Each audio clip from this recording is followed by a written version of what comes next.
All right, to my immediate left here is Missouri coach Brett Halter. We've got North Carolina State coach Laurie Henes. To her left, BYU coach Diljeet Taylor. Then to her left there, Oklahoma State's David Smith. And finally, Iowa State's Jeremy Sudbury. We'll start with Coach Halter with an opening statement. And then we'll just move down the line to talk about your team, championships tomorrow, and just reflect on this experience and your expectations. So then we'll open up to the room and to the Zoom for questions. So, Coach Halter, the floor is yours. Well, welcome to Columbia. We're excited to host. It's been a fun journey. We have a terrific LLC working on your behalf. It's been a collaborative effort across many different entities, and it's been fantastic to watch. So we're thrilled to have the opportunity to experience this course, a course that we designed for this moment. So it's finally here. Really exciting, and again, welcome. We're proud and equally thrilled to have our women's team on the course. It's been a second, so hopefully we can make that a tradition. Thank you. Hi, I'm Laurie Henes from NC State. Like everyone else, really excited to be here and competing here tomorrow. I've been coaching for over 30 years. This is my first time here. It's great to be here. It's a great course, and I think we're really excited to get out there tomorrow. Diljeet Taylor from BYU, and equally as excited to be here. We were here a month ago at the pre-nats meet and really enjoyed the course, and it's my 10th year at BYU. I've got a great group of strong women and excited to let them showcase their craft in hopefully some tough conditions. Hey, Dave Smith, just echo everybody else, glad to be here. This is the worst 24 hours of the year for me every year. It's hurry but wait. I want it to come, I don't want it to come, I want it to be over, I don't want to start it, I want it to, whatever. So just gonna ramble on here for a few minutes to take up some of this 24 hours and not to think so much. I'm Jeremy Sudbury with Iowa State. It's my 5th year as a head coach and first time at the press conference. So I'm pretty excited about that. Things are going well. Excited for the meet. Coach Halter did a great job. The course is unbelievable, and really excited. It's very fair. We're also here back in September, and it's a good cross country course. So it should be a lot of fun. Excited. I think it's a great competition this year, and should be a heck of a race. All right, thank you, coaches. We'll take questions here from the media room. Coach Diljeet, the last time BYU went back-to-back on the women's side, you were setting school records in 800 meters. What would it mean for the Cougars to go back-to-back again this year? I was really grateful to coach the 2024 team to a national championship. I don't think about back-to-back if I'm being really honest. Every collegiate championship is a new opportunity for a new group of women to see how tough they can be and how well they can race. And again, I control just the 7 women, and probably tomorrow not really control once the gun goes off. But I'm excited to see them chase that opportunity.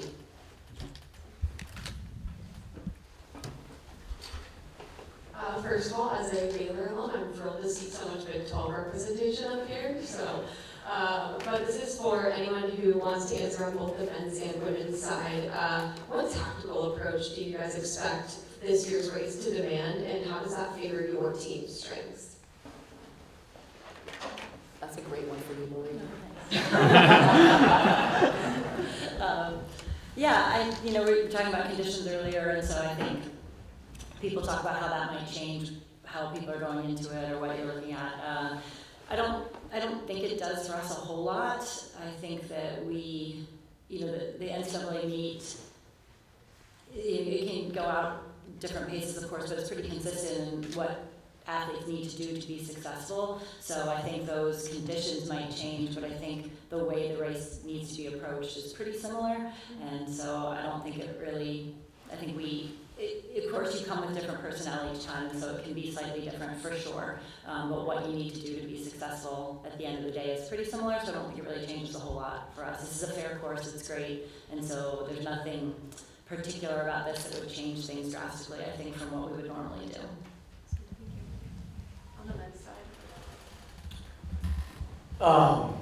For me, I think I've been reading Let's Run And Iowa State's going to make this an honest race because he's got a bunch of guys that can really run a 10K, which we are well aware of. He showed us that at the national championships year after year after year. So I'm going to defer to Jeremy, who's going to dictate how the race goes. Yeah, no, we had a great plan all lined up yesterday. It's completely changed in the last 24 hours. I just came from the course and it's Sudbury. So it definitely will be, I think, interesting. I think anytime you have weather, it does equal the playing field a little bit. And I think it's an opportunity for maybe some mutters to do really well. I don't know if we have a ton of mutters on our roster, but yeah, we're not going to be shy, man. We want it to be fast, we want it to be hard, and we want to make people hurt. I think for me, the weather is a randomizer. I used to think that guys on my team would run better in bad weather and guys would run worse. And what I found is it isn't that. It's a random, you just roll a random number into there. And everybody gets affected by it differently. And you can guess and think and sweat about it, but at the end of the day, some kids handle it really well and are excited about it and kind of keep their proverbial shit together, and others don't. And I think that's the key. Is I think what Laurie said, you go out and run your race the way you know you can run it, and don't worry about it. There's a little random multiplier put in there, but at the end of the day, the best team will win.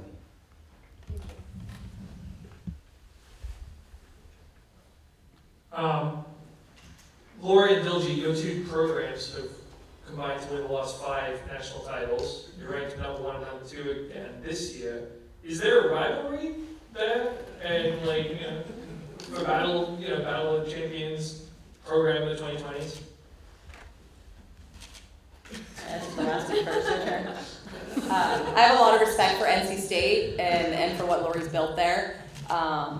Over the last, I would say, 5 years, as our recruiting classes have gotten stronger, I see us going up against NC State probably a little bit more frequently.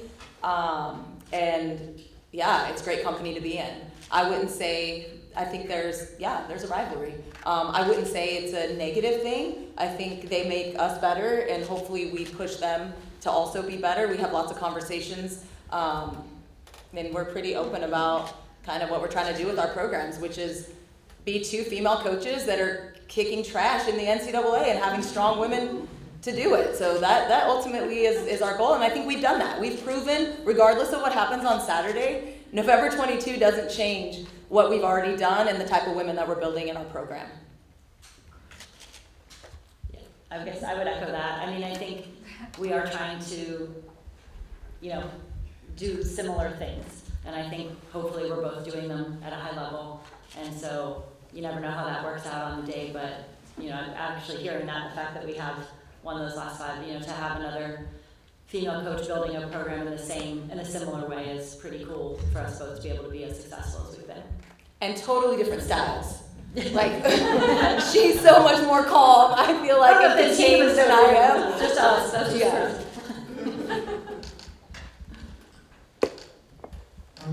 It's clear they have a lot of respect for each other. I'm not sure on the men's side if all the coaches have the same amount of respect. Coach, BYU men's coach Ed Eystone said some coaches have decided to take a shortcut by taking foreign talent. Many are older and developed. I always felt I'd be embarrassed to have 7 foreigners in the team. NCAA is definitely the way we develop talent in this country. You guys don't have 7 foreigners on the team. I think you guys both have 5 out of your 7 are not from this country. Did you see those comments from Ed, and what do you think of it? Not in, but I'll say, I have a tremendous respect for everybody and the sport. And in general, I think, track and field and cross country, the coaches, I tell this to my administrators all the time. We're not on opposite sides of the field of our competitors yelling insults at each other. We're standing next to each other for days at a time at track meets. We're going out and getting dinner together. We're getting coffee in the morning before the meet starts. It's a very congenial group, and I genuinely like the people I work with. And the people I work with are the people I compete against. Some of my greatest rivalries, Jerry Schumacher might be one of my best friends in the world, and losing to him is the worst thing that could possibly ever happen to me, and I've done it a lot. So, I'm not going to get dragged into throwing shots at each other across the bow about the way we run our programs. I have no problem with anybody running their program within the rules and doing things the way they should be done. If someone doesn't like a rule or doesn't like a situation in the NCAA, don't bitch about it. Go change it. get involved in the sport, get involved in leadership, and make change the way change is supposed to be made. Otherwise, shut up and coach your team. That's what I think about this stuff.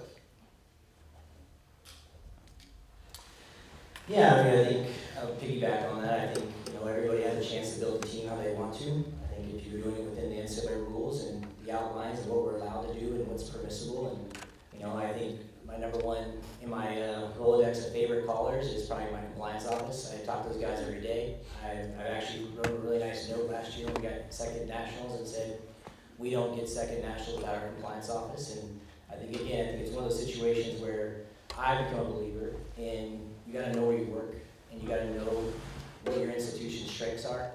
It's no secret Iowa State has had incredible international athletes going back to the 70s and 80s. And I mean, at one point we had the world record holder, Yoba, first man ever break 27 minutes for 10K.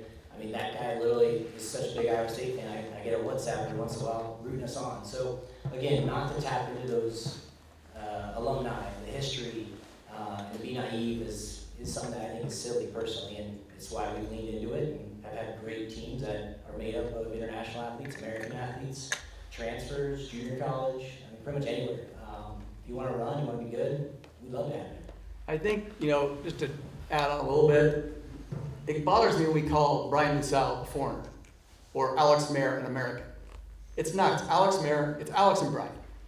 And they're guys in the team. They get along. They're friends. They support each other. They root for each other. They go through hell together. They suffer together. Like Brian said, our team was heartbroken last year. And it didn't matter what color their skin was, what language they spoke, or what God they worshiped, or who they loved, or what side of the line they were born on. They were in Stillwater together chasing a common goal. And this idea that we need to try to divide people, not to get on my soapbox, but I think that's part of what our problem is in society. We're trying to divide each other into smaller and smaller and smaller pieces of society that will pit against each other. And I don't know. I'm taking up too much of this 24 hours, so I'll shut up.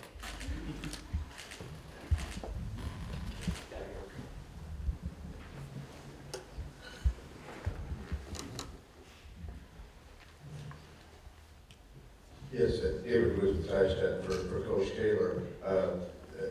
Jane, you talked about having a good recruiting class. Jane obviously has been doing extraordinary things coming off track season. I guess how has it been in managing her transition to college? And then, she's such a unique caliber, but things about her that you discovered during this build-up that were a surprise to you? Yeah, it's been a joy. I don't assume ever when an athlete is making the transition from the high school level to the collegiate level that there's going to be just this easy next step. Nothing's really given. Same as when a high-end collegiate athlete goes into the pro ranks, sometimes that transition isn't seamless. And so I didn't have a ton of expectations. What I've learned is there's a lot I don't know of what she is going to be able to do, because I'm thoroughly impressed, not so much by the talent, but by the intentionality of how she approaches this craft of hers. And it's inspiring. It's inspired our team.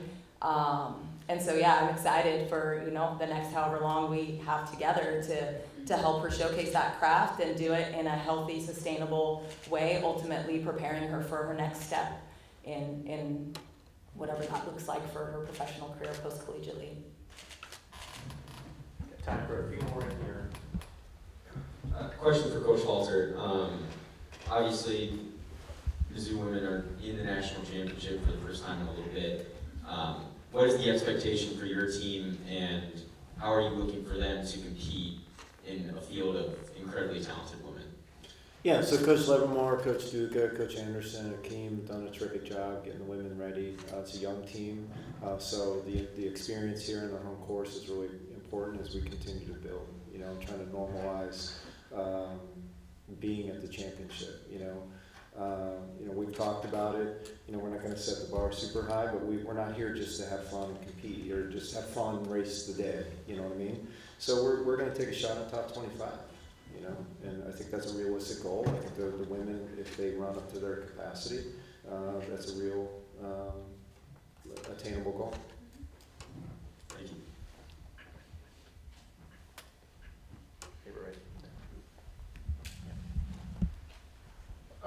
Question for Jeremy. Earlier this season, you had to suspend a few athletes from your team. I'm wondering if you can offer any more details about what exactly happened there, or give us any sort of update. And do you think that casts a shadow at all on anything you might accomplish tomorrow? Yeah, no, I appreciate the question. Again, I think it's a really unfortunate situation, something that has been something that first I had in my career, that you have to suspend an athlete or send athletes during an actual active season.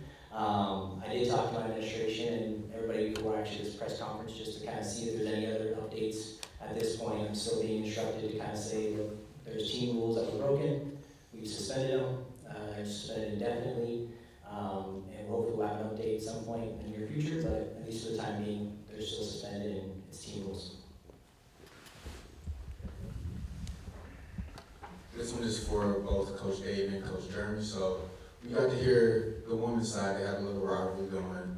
Y'all two have raced each other at y'all last two meets, both at the conference and regional level. How have you guys been able to learn from the competition aspect of going against two very talented teams back to back? Yeah, so this goes back to 2009. I ran at the University of Oklahoma. Actually got two of my teammates up there. We've clashed with Dave at Oklahoma State for years. It's actually been an incredible rivalry. We've gotten beaten up probably more than we've had a chance to punch back. But I'd say the last 5 years when I've actually been in charge and had a chance to really cultivate that, it's kind of interesting. I always kind of in my head created this image that Oklahoma State was kind of the bad guys, and we were really good guys. We had to try to take them down. And then actually after one meet, kind of the point I think Laurie and Diljeet made is I actually talked to some of their guys, and they're like the nicest, coolest, just really laid back, nice guys, and just it was like one of those things like, oh wow, like we create this image in our head of you want to beat somebody, but at the same time they're actually really good guys. I mean, Brian's like the nicest guy ever, and so again, I think yes, there's no doubt about it. We want to beat Oklahoma State. I think Oklahoma State wants to beat us. It's been fun to be able to run against them, and we're excited because I think what we saw at conference was a big wake-up call for us. I think that might have been, in my opinion, one of the single greatest races I've ever seen from a team. Oklahoma State was unbelievable. I mean, for anybody that was there, that move after 5K was frightening. And so now that we get to go to 10K, it's been allowing us to kind of regroup, figure out how we can combat that, and hopefully put our best foot out there on Saturday. So. Yeah, I think from my perspective, very, very similar to Jeremy. I love to have someone to hate, and so I've always got someone out there. I'm a rage motivated person. So I always got I just said we shouldn't divide people. The reason we shouldn't divide people is that I find out who I need to hate. And so we had NAU as the team to go after for a while, and they were the big bad lumberjacks, and they got this and they got that, and we got to go find a way to beat them. And now it was BYU last year, and now Jeremy's got a team assembled that is incredibly deep or incredibly talented, especially through the top 5. And but at the end of the day, like I said, we sit and have dinner together. We have a beer sometimes at the end of a track meet. We're colleagues. We're collegiate. It's a collegial environment, and I like these people. They're my friends, and I told someone this, that it's way worse to lose to your friends than it is to lose to your enemies. And I think that's true. And I think the familiarity, the friendships. I would love to beat Diljeet. I mean, she's come in and won the first 2 conference titles. And I can't. 3 conference Shut titles. up. Shut up. This is my turn. I can't 3. tell you. Back to back to back. I can't tell you the knife that put in my soul. It does. Every time she does it again, it's another twist. And, damn, we gotta get past BYU. But I talk to Diljeet several times a week on the phone. At the same time, I want to strangle her. It's just the way life is. The feeling's mutual. We have time for 2 more in here. Question for Diljeet. There's a rumor that Jane closed her workout or ran a 4:27. Who is talking about our workouts? Who is talking about it? I cannot confirm nor deny. I don't like to talk about workouts, but she's done some really impressive things. Okay, fair enough.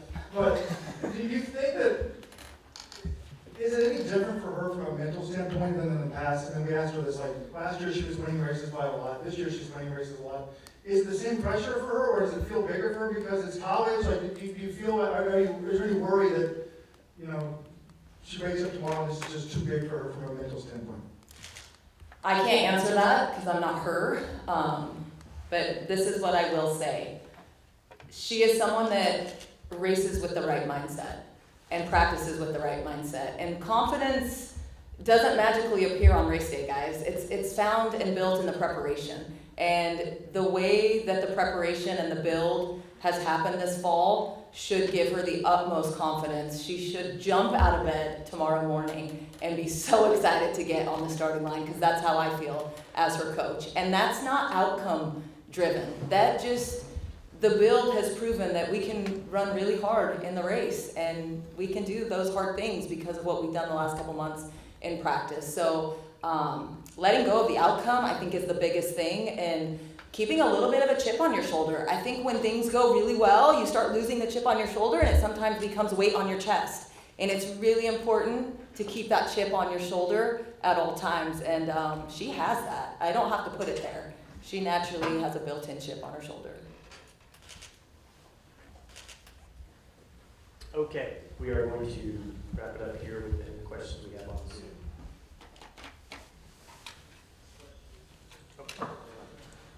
After James' performance last week, I was scrolling through Instagram and I got a comment from the Rock, the student section at BYU, and I quote, "Build the James statue already."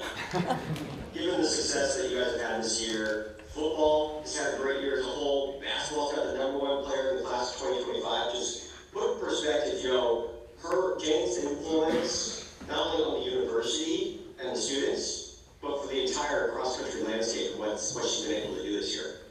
Yeah, very inspirational, especially for other young girls in sport. I think that's one of the things that is going to be a big takeaway from what she's been able to do, not just in high school, but also at this collegiate level. And then equal that with the excitement and the great momentum that's happening with BYU athletics, with our football program, our basketball program. Soccer is in the NCAA tournament. They're playing tonight at Stanford. Volleyball's got a good, we just have some great things happening. And a lot of those teams are led by very talented freshmen. And that's an exciting time and for her to be a part of. Thank you, Coach. Any other questions on Zoom?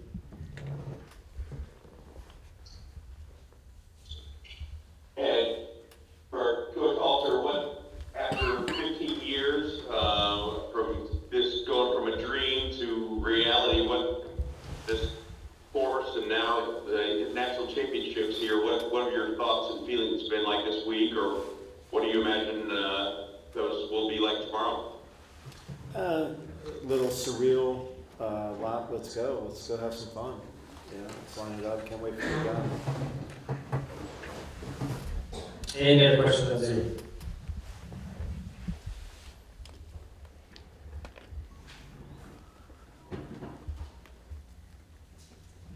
All right, that wraps things up. Thank you, coaches.